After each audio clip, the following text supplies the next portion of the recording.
kujya ku mudamu Imana dufashe cyane. Haleluya, Yesu ashimwe, Imana ishimwe cyane. Yibungenze, hari ibintu nawe nyine atangura guhura kandi yahora abikunda. Agafiriti yahora agakunda kamose, agaca ngo giza hirya kandi yagakunda cyane. Haleluya. Wakunda akanyama ukabona ashaka no kumva n'impumuro yako, kuko hari ikindi iri encore étrange. Ubwanje wishura ubugingo bwa mwene data, wishuriye mwami uwo bakiri hano yinjira asohoka, wishuriye mwami ushobora kuba ari hano mwami Imana amaze igihe kirekire mwami Imana ugororotse, ari mu ishengero yibaza ngo yarakumenya ariko atakuzi, ariko kandi natwe ubwacu twishuriye ku rundi rugezo mwami Imana ugororotse, turushizeho kukumenya ko turacakeneye kukumenya mwami Imana ugororotse. Urakoze, koresha ijambo ryawe, muhemu wawe avugane n'umuntu umwe wese, muri byose izina ryawe rihabwe icubahiro, ndabisenze mu izina ryera rya Yesu Kristo, amen. Haleluya, Yesu ashimwe cyane. Ndashaka tuganire kuri ano majambo afite ijambo ry'umutwe rivuga ngo ubutunzi buhebuje bwo kumenya Kristo. Haleluya. Umwanya umwe nari niyumviriye ngo umunezero uhebuje, mugabo nahisemo kuvuga ngo ubutunzi buhebuje bwo kumenya Kristo. Imana ishimwe cyane. Dusomye ibi bice bibiri vya Bibiliya bifitaniye isano. Dusomye aya majambo Yesu ubwiwe yivugiye aca umugani agereraniriza ishengero ivy'ubwami bw'Imana. Ni imigani ikurikirana, ishobora kubishika nko kuri 6. Imana dufashe cyane. Ariko ababarira uno mugani abara ngo ubwami bwo mu ijuru busa n'inzahabu zanyegejwe mu itongo, ngo umuntu yazubutse ko icyambere arazihisha. Iki sinza kugihagarara ko cyane, muga naco ikindi kubera iki yazihishije. Haleluya. Arazihisha kuko ntiyashaka uzimutwara. Imana dufashe cyane. Haleluya. Navuze ngo iki sinza kugihagarara ko cyane, ariko ndakavuge agakiza kawe no kuye kukanjanjwa ko. Haleluya. Haleluya. Imana ishimwe cyane. Icya kabiri Bibiliya ikivuga ngo aragenda. Mugabo ndaza guhagarara cyane kuri aya majambo akurikira ngo umunezero umutera gushora ibyo afise byose. C'était joie. Uyu munezero w'ubwami bw'Imana, uyu munezero wo guhishurirwa Yesu, uyu munezero wo kumenya iri tunga rihebuje dufise muri we, uyu munezero wo guhishurirwa iri zina riruta ayandi mazina yose. Haleluya. Imana ishimwe cyane. Haleluya. Muri no minsi numva jewe ngize iminsi kwera imwe mu Imana ikaranyigisha ariko aramishurira ikaranganiriza kuri Kristo. Haleluya. Paulo agera ahantu ahanyene nibaza ko ari mu Bifilipi mu gice cya 2 mbere akavuga ngo yahawe izina riruta ayandi mazina yose. Haleluya. Kugira ngo amavi yose ayivyo mu ijuru, ayivyo mu isi n'ay'ivy'ikuzimu afukame mu izina ryiwe, ngo n'indimi zose zature ko Kristo ari umwami.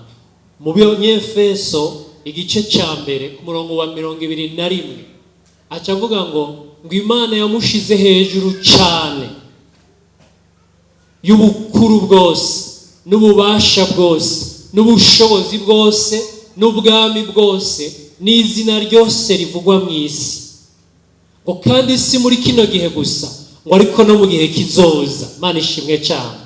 Uwo niwe twamenye, uwo niwe tuvuga, iryo zina rihambaye, iryo zina riruta ayandi mazina yose, uwo yashizwe hejuru y'ubukuru bwose n'ububasha bwose. Nubwo butunzi ndiko ndavuga muri kano gatondo duhishurirwa bugatuma ibindi byose bitakaza agaciro. Haleluya. Uyu muntu rero Yesu aravuga ngo uyu muntu amaze kugwa kuri ubwo butunzi, amaze guhishurirwa ubwo bwami, Imana ishimwe cyane, ngo umunezero wo kugwa kuri ubwo butunzi. Haleluya. Birashoboka ko yari yaraburondeye igihe kirekire. Haleluya. Yari afise ikintu arondera, yari afise ikintu akenye, yari afise ikintu yumva ashaka.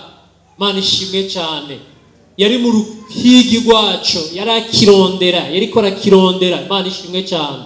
Haleluya. Mu gihe kanaka ngo akigwa ko ahantu kinyegeje ubwo butunzi. Haleluya. Amaze kubwubuka ko, Bibiliya iravuga ngo umunezero yagize, kuvuga ati ndaguye aho nabirondereye, igihe nari maze, Imana ishimwe cyane, ndabibonye. Haleluya. Ngo aca aragenda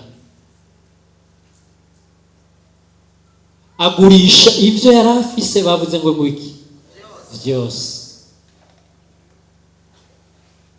bene data, byose, ngo araza agura ryato. Bire yavuze ngo ibyo yari afise byose, nta na kimwe yasigaye, kuko nk'uko Pawulo yaca bivuga, yasanze ibyo yari afise byose atagaciro bifise abigereranije n'ico aronse, n'ico yubutseko. Haleluya. Sinzi uyu munsi agaciro Kristo afise mu buzima bwanje nawe, ariko ndashaka kubarira ngo agaciro Kristo afise mu buzima bwanje nawe karaza kugaragarira muri kino gikorwa cy'ukuntu twashoye ibyo twari dufise byose, kugira ngo tuze tugumbire iryo tunga rihebuje yitwa Kristo Yesu. Imana ishimwe cyane. Haleluya. Yesu ashimwe. Imana ishimwe cyane. Haleluya. Yesu ashimwe cyane. Ngo umunezero, c'était joie débordante, uyu munezero mwinshi cyane ngo umusunikira kugenda ashora ibyo yari afise byose.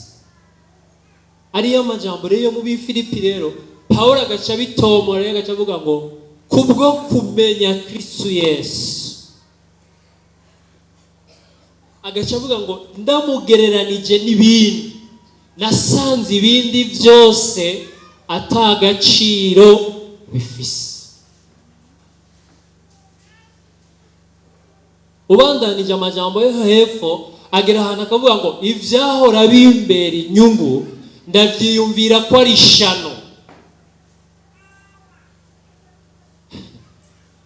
Naratangaye somye Bibiliya y'Ikinyarwanda, Imana dufashe cyane, bakoresha ijambo peut-être mumbabarire mugani ko biri niko vyanditse, bo bakoresha ijambo ngo nasanze ari amazirantoki,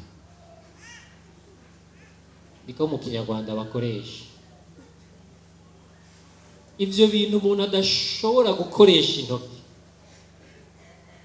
agereranije Kristo n'ivyo yari afise yahora yita ubutunzi, n'ivyo yari afise byari bifise agaciro mu buzima bwiwe, n'ivyo yari afise byari byarafashe ikibanza mu mutima wiwe, n'ivyo yari afise yari yashitse ko yumva bikomeye.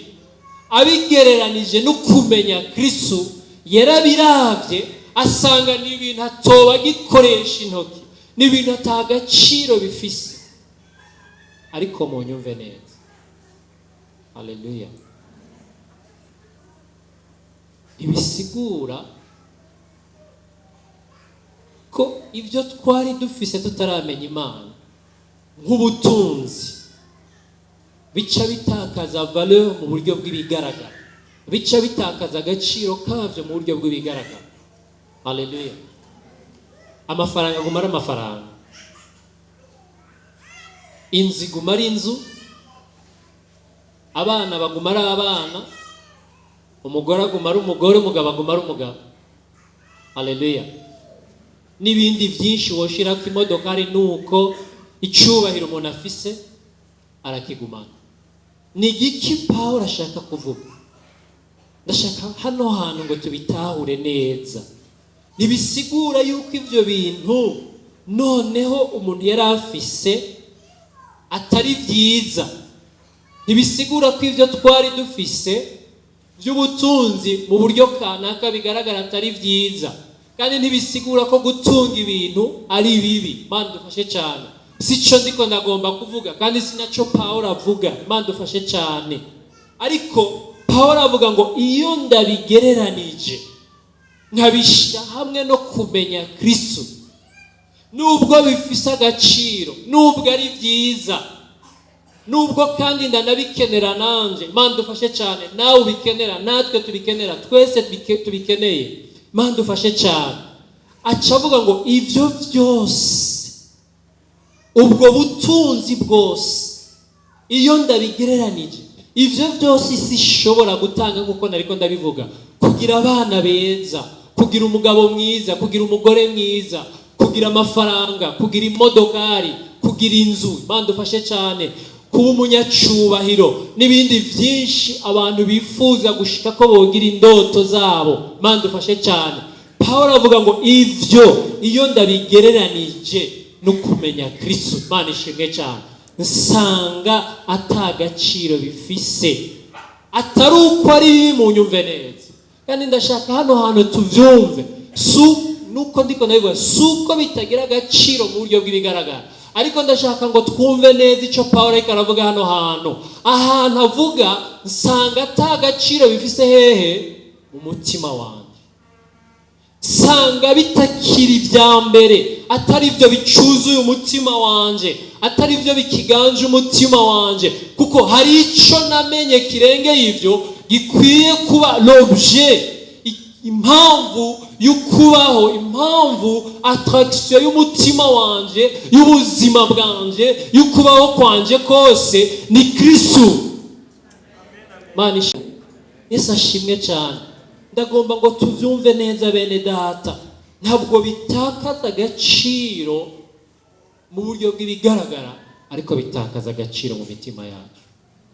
Bitakaza cya kibanza byari bifise, bitakaza bikabura ikibanza mu mitima, kumwe aribyo twari dushize ku imitima, aribyo byari bibaye ibya mbere mu mitima yacu, bigasubira mu kibanza cyacu, ariko Kristo akaba uwa mbere mu mitima yacu. Haleluya. Bene data, ndashaka kubabarira ngo uyu munsi turi mu gihe isi iri kiragereranya ibitagereranya. Haleluya. Turi mu gihe dusamaye, ubuzima bwacu buhakwa kugereranya ibitagereranya.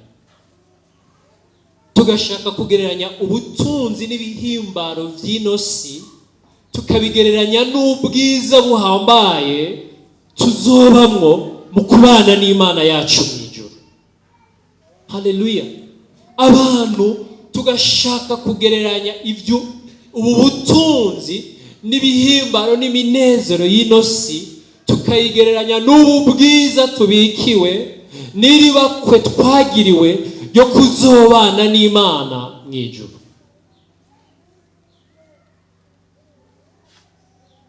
Haleluya.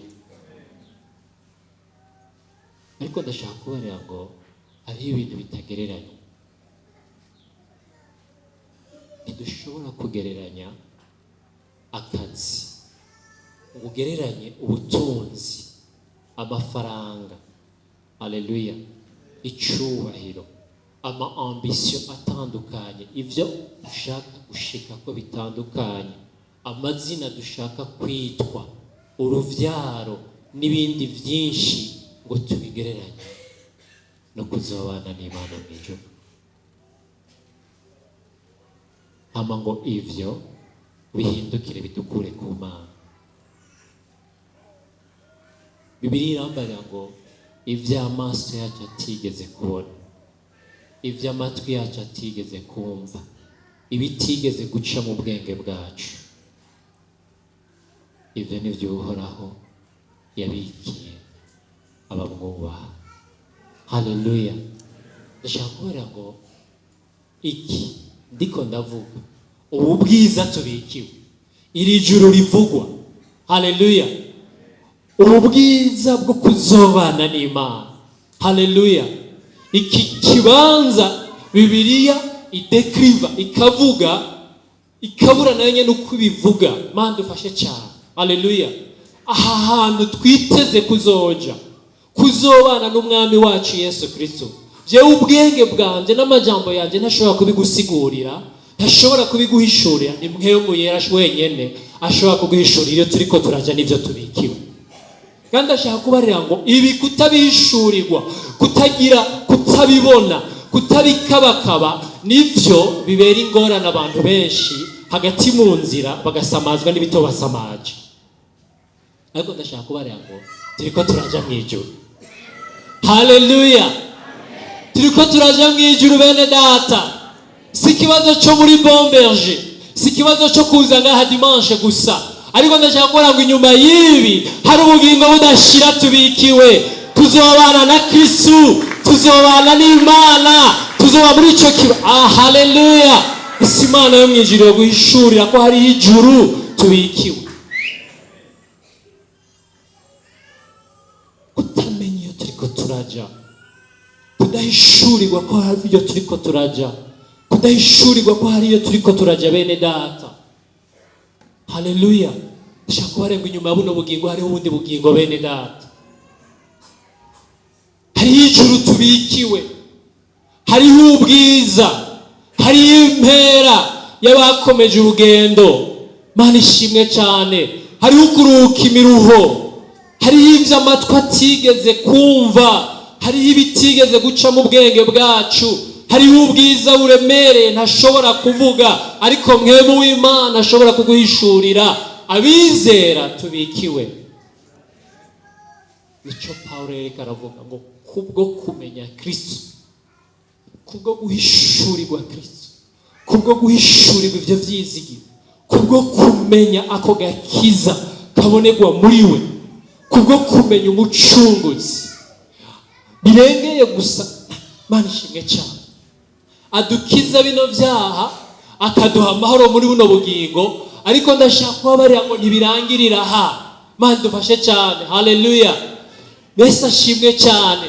Ntabwo twizera Imana gusa muri buno bugingo, kandi no muri buno bugingo iratunezereje. Niyo byogarukira aha gusa twoyizera, niyo kobaye amahoro, uyu munezero, iyi ntsinzi hejuru y'icaha, uku kugororoka, aya mahoro duhabwa muri Kristo, ivyo vyonyene twobikorera. Ariko ndashaka kubarira ngo si ivyo gusa, hari ibirengeye ivyo. Hari ubwiza bw'Imana, hari ijuru twiteze, hari oh haleluya. Yesu ashimwe cyane.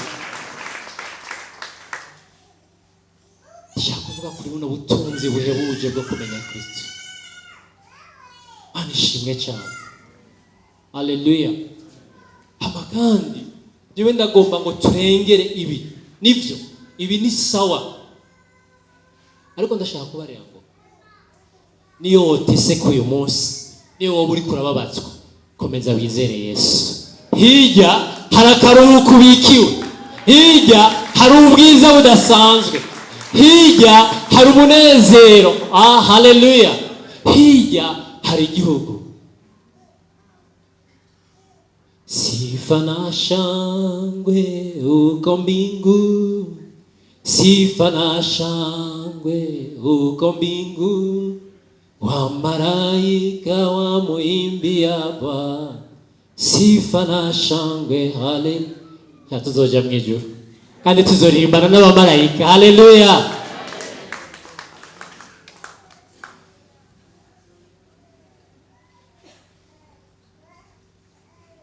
Ariko ndashaka kuvuga, iyo rero ubu bwami bw'Imana buje mu buzima bwacu, hari ibintu bihinduka. hari ibintu bibwirizwa guhinduka. Uku Bibiliya yavuze ngo uyu mugabo yubutse kuri buno butunzi, aragenda ashora ibyo yari afite byose. Haleluya. Iyo ibi byiyumviro by'ubwami bimaze kuza mu mitima yacu, iyo ubu bwami tumaze kubuhishurirwa, hari ukuntu duhindura uko twari tubayeho. Haleluya. Iyo by'ukuri ubu bwami bumaze kuza, ndavuga ngo by'ukuri, haleluya, Imana ishimwe cyane, bwaje mu mitima yacu no mu buzima bwacu, hari ibintu bihinduka. Ushobora kumbaza ngo kubera iki uri kuravuga ngo by'ukuri? Kubera iki mvuga ngo by'ukuri? Nuko rimwe na rimwe hari igihe twitiranya ibindi bintu duhura navyo mu ishengero, mu rusengero cyangwa mu ishengero, tukavyitiranya n'ubwami bw'Imana. Imana dufashe cyane. Haleluya. Yesu adufashe cyane. Hari igihe abantu baza mu ishengero bagahura n'indirimbo nziza n'amatazirano meza aryoshe, bakibaza ngo barabonye ubwami bw'Imana, barahuye na Kristo, barahishuriwe na Kristo, barahishuriwe Kristo. Ariko by'ukuri atari Kristo yahishuriwe, ariko gusa yahuye n'ayo matazirano cyangwa n'izo ndirimbo nziza, akavuga ngo hariya ahantu batazira neza, hariya ahantu ndakunda ukuntu basenga, ndakunda ukuntu baririmba. Hari igihe abantu bahura n'umuvugabutumwa cyangwa n'abavugabutumwa beza, nizera ko ariko biri, kuko naho ndi bahora babivuga, hora numva abantu benshi bavuga ngo muri Bombeje bigisha neza. Ntawe murumva mwe? Cyangwa abandi bakavuga ngo ndakunda pasiteri wo kuri Bombeje, kandi rimwe na rimwe ukabona araza akaza kumviriza pasiteri. Birashoboka ko n'ubu ushobora kuba uri hano wikundira pasiteri. Hari igihe abantu bakunda abavugabutumwa, bagakunda abapredikateur, none hakibaza ngo yarahuye n'ubwami bw'Imana. Ega ndagomba kubona ngo mu ishengero tuhahurira n'ibyiza byinshi. Ega n'uyo muntu yaje burya hari ukuntu arema, hari ijambo yumva, hari umunezero, za ndirimbo canke bwa buvugabutumwa yumva, bwa butumwa yumva, hari ukuntu avaho yumva umenga biraryoshe, akavaho yumva umenga araruhutse, mugabo ugasanga na paracetamol yasohoka, ubushuhe bukongera bukagaruka. Haleluya. Hari igihe mu ishengero dukurikira abantu, hari igihe mu ishengero ibyiza twaharongeye, umuntu akavuga ngo Imana yarangijije, baransengeye ndaronka uruvyaro. Cya gihe wasenga Imana yaranyishuye, ugasanga niyo ntahe yuko yarakize, yarishuwe umutwaro, mugabo by'ukuri ntiyamenye Yesu. Ariko ndavuga ngo iyo ubwami bw'Imana buje by'ukuri mu mitima yacu, mu buzima bwacu, hari ibintu bihinduka. Numva shaka kuvuga ubwa mbere ku bimenyetso bibiri bigaragaza, ni byinshi ariko je ndashaka kuvuga kuri bibiri bigaragaza yuko ubwami bw'Imana bwashitse mu mitima yacu. Haleluya. Icyambere nuko iyo ubwami bw'Imana bwashitse mu buzima bwacu, buriganza mu Kirundi. Iyo ubwami bw'Imana bwashitse by'ukuri mu buzima bwacu, hari ikintu kiba, buriganza. Muri uko kwiganza hari ibintu busunika, hari ibintu bwigizayo. Haleluya. Imana dufashe cyane. Hari ibintu bugunda, burahupusa ibyo bindi bintu byose nakunda ubwa mbere. Haleluya. Ibyo nari narashize ku mutima, ibyari byarafashe ikibanza cya mbere mu buzima bwanjye, iyo ubwami bw'Imana buje, ndashaka ko bari bene data, ntibikunda, ntibishoboka ko ubwami bw'Imana buza mu mitima yacu ntibugire ibintu busunika, ntibugire ibintu bugunda, ntibugire ibintu bwigiza inyuma. Yesu ashimwe cyane. Haleluya. Ibyo bintu byari byarafashe ikibanza, ibyo bintu wasanga ubwa mbere nirukanga inyuma, ibyo bintu byari byaraba iby'agaciro, byari byaragize agaciro mu mutima wanjye. Iyo ubwami bw'Imana buje, ni iki Pawulo yavuze? Kubwo kumenya Kristo, ibyahora bimbera inyungu kera, uyu munsi ndabyiyumvira ko ari ubuhombo. Mwene data, ndashaka ngo urabe neza, namba uyu munsi kubwo kumenya Kristo atari ibintu byatakaje agaciro mu mitima yawe. Haleluya. Ndababwiza ukuri, ndubatse, sibyo? Kandi n'abandi hano barubatse, ndabizi. Mwashaka kubara ngo no gushika uwo twubakanye asubira mu kibanza ciwe, Kristo akaba uwa mbere.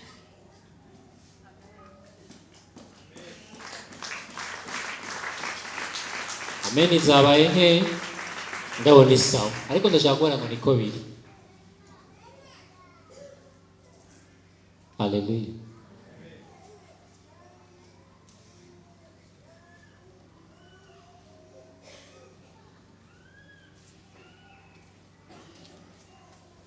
Bibwiriza gutakaza agaciro mu mitima yacu. Haleluya. Yesu ashimwe cyane. Haleluya. Ikigereranyo gishaka gusa nabyo, ndashaka kubona ngo iyo Kristo aje mu mitima yacu, hari ibintu tubwirizwa guhura. Niko babyita, no guhura. Hari ibintu duhura kandi wari warabikunze. Haleluya. Byari ibintu bikuryohera, byari ibintu ukunda, byari ibintu washizemo inkomezi, byari ibintu wumva wopfira, byari ibintu wumva wotangira ubugiro, byari ibintu wari kurashiramo inkomezi, ariko ukumva kubwo kumenya Kristo uva usigaye ubihura, byatakaje agaciro. Mana ishimwe cyane. Haleluya. Kandi ashaka kubabara ngo mwumve neza, ibindi ko ndavuga ntabwo ari ibyaha gusa, ari bya bindi twita ibyaha. Hari ibintu atari ibyaha, ari byiza, ariko kubwo kumenya Kristo bitakaza agaciro, bigasubira mu kibanza cyabo. Bene data, ndashaka ngo mubyumve. Hano sindi ko ndavuga ibyaha, kuko ibyaha byo dukwiye kubyihana. Biravuga ngo ingero y'icyaha n'urupfu. Ntabwo ndiko ndavuga ibyaha, bene data. Icyaha ni wowe ugifise, nanjye n'abandi agifise, nta yindi solution, nta kindi duhamagarirwa, ni ukucihana tukagiheba, tukavavanura naco. Haleluya. Yesu ashimwe cyane. Ibyo nta discussion, ibyo nta birebire. Ndashaka kubara ngo ni wowe ugifise, ukwiye kuva hano ucihanye, ukakira imbabazi z'Imana. Kuko icyaha kirica, icyaha kijana mu muriro udashira, icyaha kirarimbura. Haleluya. Ariko ndashaka kubara ngo ibi bintu Pawulo ariko aravuga si ibyaha. Muravye haruguru muri ariya majambo muca mubibona. Acavuga ngo abariko aravuga ngo nari mfise byinshi byo kwiratira. Mu Bayuda ndi umuyuda. Mana ishimwe cyane. Haleluya. Nitondera ibyagezwe. Nari mu muco w'abafarisayo b'imbere. Nari nemewe. Nari mfise ivyo nubakiyeko. Nari mfise amaprincipe nubakiyeko. Nari mfise ibintu kanaka ngenderako. Nari mfise ukomeze. Ariko maze kumenya Yesu, ivyo byose nasanze atagaciro. Ndashaka kubara ngo hari ibintu twubakiyeko muri kahise kacu, kandi ndashaka kubara ngo mu bigaragara atari ibyaha, ariko iyo tubizanye mu bwami bw'Imana bihinduka ibyaha canke bitubuza kubona Imana, bikatubuza kugishika ku vy'Imana tugombako. hari ibyiyumviro, hari amaprincipe, hari amahame y'ubuzima bwacu, aho uza gusanga umuntu avuga ngo jewe meze gutya, jewe nkunda ibintu bimeze gutya n'ibitandukanye. Hari ibintu uza gusanga twarahaye agaciro, twarahaye umwanya mu buzima bwacu. Hari igihe uza gusanga imyitwarariko cyangwa ibyo dushaka gushikako, indoto dufise n'aho dushaka gushika byarafashe ikibanza kinini, bikaba noneho ibirongora ubuzima bwacu, bikaba ibiganza ubuzima bwacu, bikaba biturongora uko tubayeho. Ugasanga niyo twizeye Imana umenga turagomba iduherekeze muri ibyo, aho kwemera ko Imana ifata ikibanza cya mbere ikatwereka muri ibyo uko dukwiye kubibamo. Haleluya. Ibyo nibyo Pawulo avuga rero ngo ibyahora bimbera inyuma. Yesu ashimwe cyane. Iyo ubwami bw'Imana rero bumaze kuza, urasunika akazi kagafata ikibanza cyaho. Urasunika umudamu akaguma ari umudamu, mugabo akamenya ko Yesu azi imbere yiwe. Haleluya. Yesu ashimwe cyane. Kandi ashaka kubarira ngo ntabwo bumusunika kugira ngo muteshe agaciro, ahubwo bumusunika kugira ngo muhe agaciro ka vrai. Imana ishimwe cyane. Ndashima yuko ubu bwami bw'Imana ntibusunika ibintu kugira ngo buteshe agaciro, ahubwo burasunika ibintu kugira ngo bigire agaciro bikwiye kugira, kandi bigire ikibanza bikwiye kugira, bibone no kutugirira akamaro bikwiye kutugirira. Haleluya. Yesu ashimwe cyane. Iyo ndiko ndavuga ngo burasunika akazi, si uko duca duheba gukora. Imana ishimwe cyane. Ahubwo tumenya gukora, mugabo tukamenya yuko imbere yo gukora dushira Imana imbere. Imana ishimwe cyane. Haleluya. Tugakora ibyo dukora byose tubikora mu izina rya Yesu. Haleluya. Tukamenya ko akazi karafise ikibanza cyako, karafise umwanya wako, ariko Imana nayo ikaguma ari Imana ibihe byose. Imana ishimwe cyane. Haleluya. Yesu ashimwe. Imana ishimwe cyane. Umuntu akiga amashuri, mugabo ntabaciga amashuri kumwe yahora yiga, akamenya ko hari igihe yiga agahagarika, akaja mu gikorwa cy'Imana, akaja muri fraternité, akaja muri protocole cyangwa muri groupe de louange, nambara ari Imana ishimwe cyane, akaza gukoropa mu ngoro y'Imana yahagaritse kwiga, kuko Yesu yafashe ikibanza cya mbere. Haleluya. Imana ishimwe cyane. Haleluya. Umuntu akarondera amafaranga, mugabo akamenya ko yarondera yubaha Imana, kandi ko nayo nyene arahagarika mu gihe akwiye guhagarika, akaja guha Imana icubahiro, kuko azi ko Imana niyo yatanga kandi niyo yamuhamagara yo kuyarondera. Imana ishimwe cyane. Haleluya. Yesu ashimwe. Ndashaka ngo ubwami bw'Imana iyo buje mu mitima yacu buragereranywa na kujya ku mudamu. Imana dufashe cyane. Haleluya. Yesu ashimwe. Imana ishimwe cyane. Yibungenze. Hari ibintu nawe nyine atangura guhura, kandi yahora bikunda. Agafiriti yahora agakunda kamose, agacaba ngo giza higi, kandi yagakunda cyane. Haleluya. Wakunda akanyama ukabona ashaka no kumva n'impumuro yako, kuko hari ikindi iri encore étrange, hariho ikindi kiri muri we. Niko bimera iyo tumaze kumira Kristo natwe. Haleluya. Hari ibintu duhura kandi twahora tubikunda, ariko ndashaka kubarira ngo ntibigarukira aho gusa. Hariho n'ibindi dukunda tukabisarira. Haleluya. Ntiduhura gusa, ariko hariho n'ibindi duca dukunda kandi tukabikunda mu buryo buri exceptionnel. Imana ishimwe cyane. Nico gituma umudamu mwene yashobora kurya indyo imwe ukabona niyaguma ashaka gusa, akayikunda mu buryo burenze. Imana dufashe cyane. Haleluya. Hanyuma kandi rimwe na rimwe ukamenga akunda ibintu bitumvikana. Bamwe birashika ukabona barya ivu. None muri ababona. Imana dufashe cyane. Ibintu womenga ntibiribwa, ukumva ko bara ngo ugiye inkungu bwimotera neza, abandi ubundi batera kwasamura, ariko wewe akavura kaguye gakenya inkungugu kujya haca hamota kumva ngo bimotera neza. Uko niko bimera. Hari ibintu dukunda abisi badashobora kumenya igituma tubikunda, bakavuga ngo barasaze, ariko twebwe Imana ishimwe cyane kuko hari icyo twamenye, hari Kristo ari muri twebwe abidukundisha. Kuri bo biriga kivuga ngo bigaragara nk'ubusazi, ariko kuri twebwe abakira n'ubugingo budashira bonerwa muri Kristo Yesu. Imana ibaheze. Haleluya. Yesu ashimwe. Imana ishimwe cyane. Navuze ngo siniruka. Imana ishimwe cyane. Ariko ndashaka kubara ngo iyo ubwami bw'Imana buje mu buzima bwacu habwirizwa kuba impinduka. Iyo atampinduka ihari, wari ukwiye kwibaza igituma bimeze gutyo.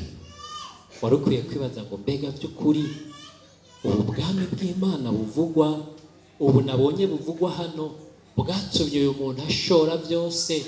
Ubu bwami bw'Imana batwitangiye bemeye gutangira ubugingo bagapfira. Ubu bwami bw'Imana abantu bariko barashiramo inkomezi zose.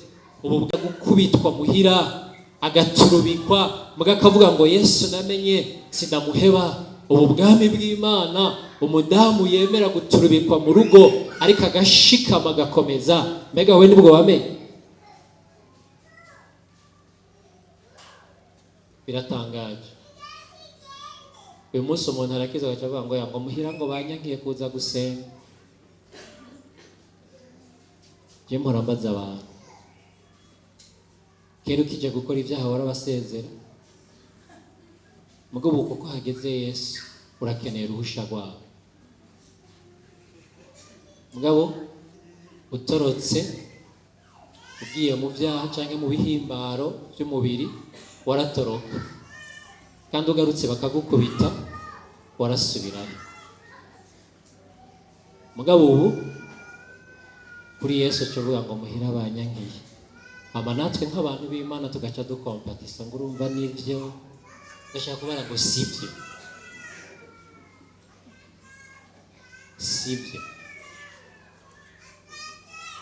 Sivyo bene data.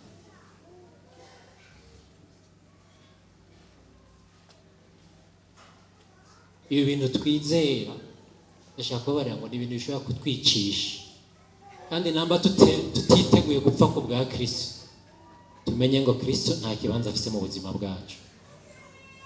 Namba tutiteguye gutanga ubugingo bwacu kubwiwe, tutiteguye kwemera kubabazwa, gusonza, gutabwa, kwangwa ku bwa Kristo, ndashaka kubara ngo Kristo nta kibanza afise mu buzima bwacu. Kuko ndashaka kubara ngo nibindi abantu barabitangira ubuzima, nibindi abantu baremera kwangwa, nibindi abantu baremera kuvugwa nabi, nibindi abantu baremera gutakaza inyungu kugira ngo bagire ivyo bungutse. Ni kubera ko ubwami bw'Imana umenga nico kintu cyonyene umuntu umenga yokurikira Imana mu gihe bishoboka, ariko igihe bikomeye ugaca umenga twoca tudeburura tugaca tubivamo. Ariko ndashaka kubarira ngo bene data, iyo ubwami bw'Imana bumaze kuza by'ukuri mu mitima yacu, twemera no gutanga ubuzima bwacu ku bwa Kristo Yesu, kuko tuzi yuko uyo naho twobuheba ashobora kubutugarurira. Imana ishimwe cyane.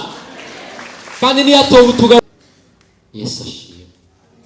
Pawulo avuga ngo ibyahora bimbera inyungu kera ndabyumvira ko ari ubuhondo. Ndangirize kuri kano kantu mu mwanya mutonya, mu minota nk'ibiri cyangwa itatu, amanzu nce bandanirizaho ninagaruka kwa Mungu.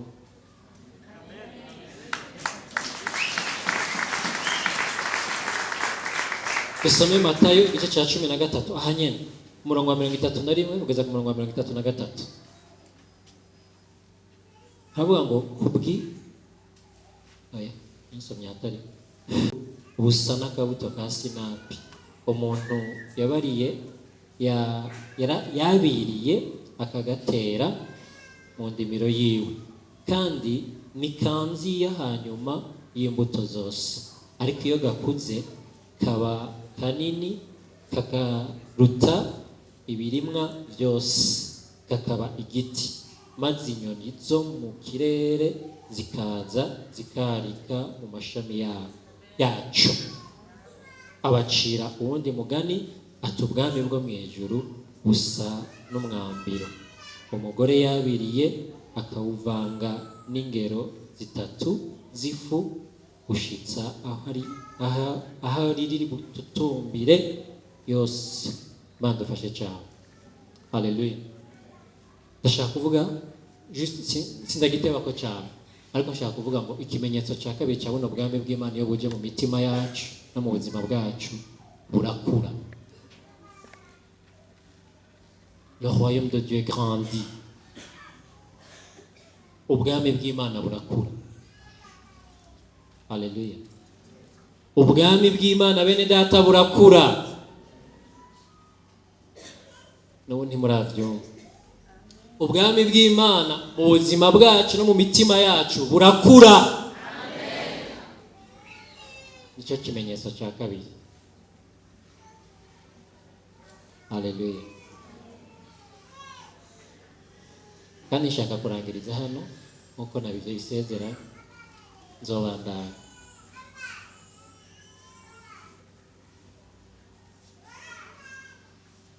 Nzobandaniriza aha, ariko tuzorabira hamwe n'ikindi,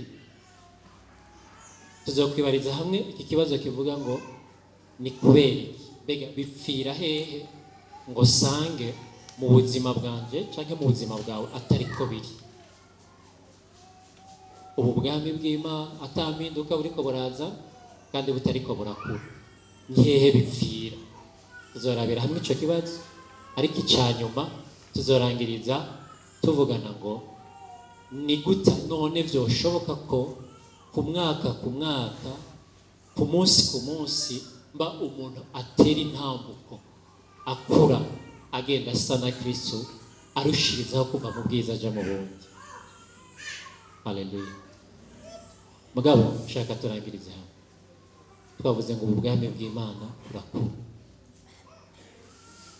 Iyo twakira Kristo bisa n'akagatete gato, hari n'igihe dutangura kubihisha, ariko ndashaka kubara ngo vy'ukuri iyo twamwakiriye burakura, kaba igiti inganzamarumbu, inyoni zikaza zikarikamo. Sivyo ga pastor? Ntiyamye ari pastor kandi ntiyamye avuga amajambo nk'aya, ariko ubwami bw'Imana bwarakuze. Uyu munsi ishengero nk'iri irashobora kuza rikarikamo. Haleluya. Imana igakoresha ubuzima bwiwe, nawe vyokunda. Bishobora kutaba ku rugezo rwa pastor, ariko ku rugezo rw'iwawe nuko uciye Imana ishaka ku buzima bwawe. Ikibazo ni iki?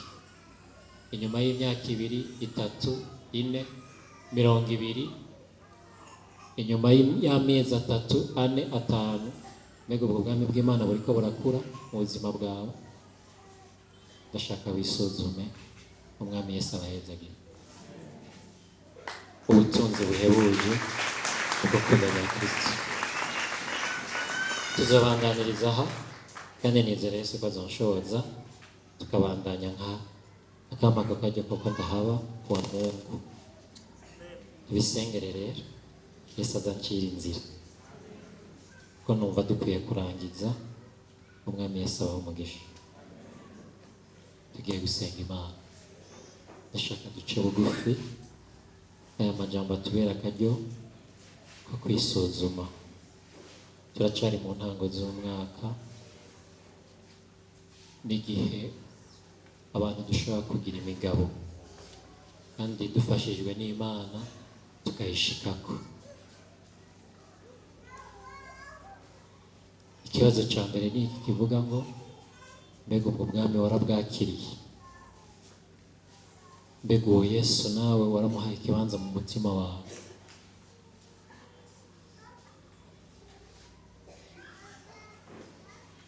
Warakiriye ubugingo budashira? Ni Kristo, nta handi. Niwe zina ryonyine ryabonetse munsi y'ibicu byo gukirizwamo. Nta dini, nta migenzo, nta ngeso nziza zodukiza. Urakeneye kwihana no kuza ukakira Yesu mu mutima wawe. Ushobora kuba uri hano utarakizwa, ushobora kuba uri hano nawe wari wumva wikundira kuza gusengera hano, ariko ndashaka kubera ngo ivyo ibishobora kuguhesha ubugingo budashira. Urakeneye kwimika Yesu mu mutima wawe, urakeneye kumwakira nk'umwami n'umukiza w'ubuzima bwawe. Niba uri hano utarakizwa, urashaka kwihana ibyaha, uragomba kwinjira nawe ngo wakire ubwo bugingo budashira, wakire iryo tunga rihebuje twahawe n'umwami wacu muri Kristo Yesu. Uduze ikiganza tumenye yuko uvuga uti ndashaka mu nsengere nanjye nkizwe, ndashaka mu nsengere nanjye nizere Yesu. Niba uhari tunyarukije, uduze ikiganza gutya aho uri, uduze ukuboko kwawe tukubone, tumenye ko dushaka ko twifatikanya ngo dusenge tunyarukije. Akaba hari umuntu agomba gukizwa, agomba kwizera Yesu. Duze ikiganza cyawe aho uri. Umuntu agomba gukizwa, abizi neza ko adakijijwe, nawe agomba kwinjira kugira ngo yakire uyo muneza, yakire ubwo bugingo budashira, yakire agakiza, yakire Kristo mu buzima bwiwe, nawe avane hano ibyizigiro byo kuzoja mu ijuru, byo kuzobana n'Imana ibihe bidashira. Duze ukuboko aho wicaye. Nta mwanya dufise muremure, sinzi ko hari uwo mumbonera yadugije ukuboko. Haleluya. Hari uwo mbona umenga yadugije ukuboko? Hari uhari? Uvyaguruke. Haleluya. Niba hari umuntu agomba kwizera Yesu, uvyaguruke mu kibanza cyawe. Haleluya. Mukomeze kuvyaguruka. Niba uhari vyaguruka, ukaba uvyumva mu mutima wawe, nuvyaguruke. Mana ishimwe cyane. Uze wakire ubugingo budashira. Ushaka kubyumva mu mutima wawe, nuko ntugire ubwoba. Twese twaje gutyo, kandi uyu munsi dushingira nta rukundo rw'Imana. Yesu yatubereye umwizigirwa, yaduhaye ubugingo budashira. Uyu munsi turamushingira nta. Hari uwundi ahari nawe ngo avyaguruke? Reka sabe wabyagurutse aze hano imbere, bamufashe gusenga.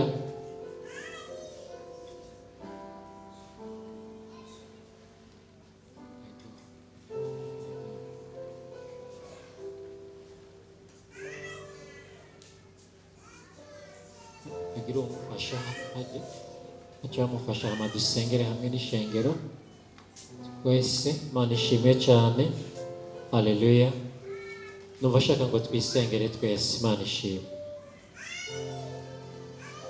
Pawulo asengera ishengero ry'Abanyefeso, akavuga ngo ndabasengera kugira ngo Imana yo mu ijuru, Data umwami wacu Yesu Kristo, ibaha umutima w'ubwenge no guhishurirwa, kugira ngo muyimenye. Amaso y'imitima yanyu yuguruke, muhishurirwe ibyo mwizezwa no guhamagara kwayo, muhishurirwe ubwiza bw'ishyamba ifise mubera bayo, ariko kandi muhishurirwe ubwinshi buhebuje bw'ubushobozi ikoreshereza mu bantu bayo. Ndashaka ngo twisengere tuvyagurutse nk'ishengero. Numva twese hamwe turakeneye ubugira kandi kwisengera kugira ngo Imana itwihishurire, iduhishurire ubwami bwayo mu mitima yacu ukundi gushasha. Munyemere dufatikanye ishengero tuvyagurutse wisengere. Bari Imana uti Imana nyugurura amaso, ndagomba kukumenya ukundi mwami Yesu, nyihishurire Data mu izina rya Yesu Kristo. Ndagushimiye kubw'ijambo ryawe. Ijambo ryawe ndazi ko ari ubushobozi, kandi biri inshingira intaye mwami, kambarira ngo nk'uko imvura igwa igatosa isi, ngo isi igatanga ibyimburo, niko ijambo ryawe ridashobora gusubira inyuma ridakoze icyo waritumye mwami. Ngushimiye ijambo ryawe mwami Imana. Ndisengeye kandi asengeye umuntu umwe wese, kugira ngo iri jambo mwami rireme inyota nshasha yo kuguhishurirwa mu mitima yacu, rireme inyota nshasha yo kukumenya Data mu izina rya Yesu Kristo. Ndasenze kugira ngo duhe umutima w'ubwenge no guhishurirwa mu kukumenya. Ndasenze mwami kugira ngo usuke mu ishengero ryawe abahungu n'abakobwa ba mwami Imana, abapapa n'abamama, iyi nyota yo kukumenya, cette soif de te connaître Seigneur. Ndakwinginze mwami Imana ugororotse, twongerereze iyi nyota. Umuntu wese mwami avane hano inyota nshasha yo kukumenya. Umuntu wese avane hano mwami umwete wo kukurondera. Duhishurire Kristo Papa, duhishurire Kristo, duhe kumumenya, duhe guhishurirwa ubu bwami twinjiyemwo, duhe guhishurirwa ibyo twizigizwa no guhamagara kwawe, duhe guhishurirwa ubwiza bw'ishamvu ufise muri twebwe abera bawe mwami Imana. Dushoboze kwiyegurira Kristo,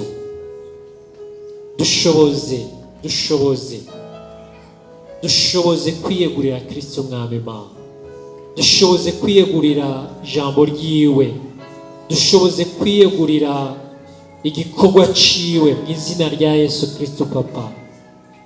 Dushoboze mwami kuguha ibyacu byose, dushoboze kumurekurira ubuzima bwacu bwose mwami Imana ugororotse.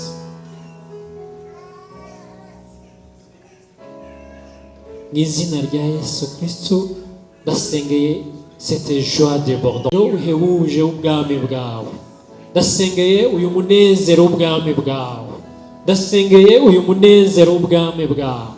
Mu izina rya Yesu Kristo ndasenze ngo uyu munezero ubwami bwawe usukwe mu muntu wese. Haleluya. Nehemiya aravuga ngo umunezero uhoraho nizo nkomezi zacu.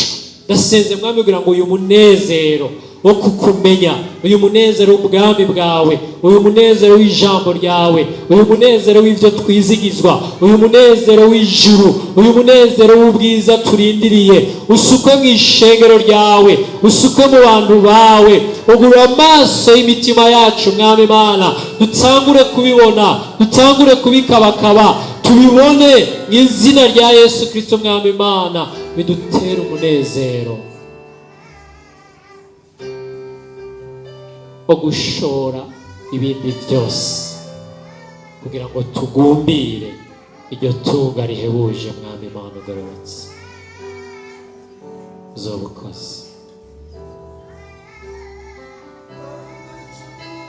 Bibiliya ishingira intahe ikambara ngo kubw'ubwiza yashizwe imbere, ngo hiyumviriye isoni z'umusaraba ko ari ikintu cyo muza. Mwami ndashaka natwe uyu mutima uremwe muri twebwe, tubone ibiri hirya, tubone ubu bwiza tubikiwe, tubone hirya y'ino mibabaro, tubone hirya y'ibyabuno ubugingo, tubone hirya, tubone mwami ubu bwiza buremereye buhebuje tubikiwe mwami Imana. Ndasenze ngo bikore mu ishengero ryawe, bitubere moteur idusunika kandi dutuma tugurugumba tukurondera, tugurugumba tugukorera, tugurugumba tukwiha, tugurugumba mwami Imana tukubaha mu nzira zacu zose. Urakoze. Ndagushimiye ibyo ukoze, ndagushimiye aka kanya k'ijambo ryawe. Hezagira abantu bawe, bagirire neza, umugisha wawe ubane nabo mwami Imana. Bahezagirwe bagenda, bahezagirwe bagaruka, bagire umugisha mu gisagara no mu ngo zabo. Ubarabe byiza mwami Imana, ubarinde imitego yose y'umugwanizi, ubarinde ico cyose kiva ku mwansi, ariko bazigamire mu buntu bwawe no mu rukundo rwawe. Amahoro yawe aruta uko yomenywa n'umuntu umwe wese, ashiramira imitima yabo n'ivyiyumviro byabo bari muri wewe. Hora utwigisha kugukunda, kukumvira, kukugororokera no kugukorera. Muri byose izina ryawe rihabwa icubahiro uhereye umunsi kugeza iyo utazoshira. ndabisenze ndabyizeye mu izina rya Yesu Kristo, amen. Yesu abahezagire.